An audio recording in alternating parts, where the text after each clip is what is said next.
Welcome back viewers. இன்னைக்கு நம்ம பார்க்குற வீடியோ பார்த்தீங்கன்னா, வேர்ல்பூல் டபுள் டோர் ஃப்ரிட்ஜில வந்து பயோமெட்டல் எப்படி செக் பண்ணுறது அப்படின்னு சொல்லி தான் நம்ம இந்த வீடியோ பார்க்க போகிறோம். ஆல்ரெடி பயோமெட்டல் சேஞ்ச் பண்ண வீடியோ வந்து பார்த்தீங்கன்னா நம்ம வீடியோ கீழே டிஸ்கிரிப்ஷனில் கொடுத்துருக்கோம். தேவைப்படுறவங்க அதை போய் பார்த்துக்குங்க. இப்போ பார்த்தீங்கன்னா இதில் வந்து கன்டினியூட்டி வந்து நம்ம பஸர் மோடில் வச்சு செக் பண்ணோம்னா, எந்த ஒரு கன்டினியூட்டியுமே வராது.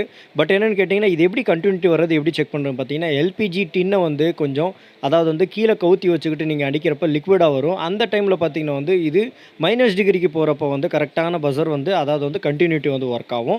அப்படி பார்த்தீங்கன்னா தான் அப்படி இருக்கிறப்ப பார்த்தீங்கன்னா ஹீட்டருக்கு வந்து ப்ராப்பரான சப்ளை போகும். இது மூலமாக தான் இது -4 டிகிரி அந்த லெவலுக்கு போனால் மட்டும்தான் உங்களுக்கு ஹீட்டருக்கு வந்து கரெக்டான வந்து வோல்டேஜ் கரெக்டான வந்து ஹீட்டிங் லெவலும் போகும். அதனால தான் இந்த பயோமெட்டல் நம்மளுக்கு யூஸ் ஆகுறது. இப்போ பார்த்தீங்கன்னா தெரியும், நம்ம வந்து ப்ரெஷர் கொடுக்குறப்ப கரெக்டாக வந்து இப்போ பார்த்தீங்கன்னா பஸர் வந்து அடிக்க ஆரம்பிச்சிருச்சு. இது வந்து இப்படி தான் நம்ம வந்து செக் பண்ணுற மெத்தட் பார்த்தீங்கன்னா. இந்த வீடியோ உங்களுக்கு ரொம்ப யூஸ்ஃபுல்லாக இருந்துச்சுன்னா லைக் பண்ணி ஷேர் பண்ணுங்கள். மறக்காம நம்ம சேனலை சப்ஸ்கிரைப் பண்ணுங்கள். வீடியோவில் வேறு ஏதாச்சும் டவுட் இருந்துச்சுன்னா கீழே கமெண்ட் பாக்ஸில்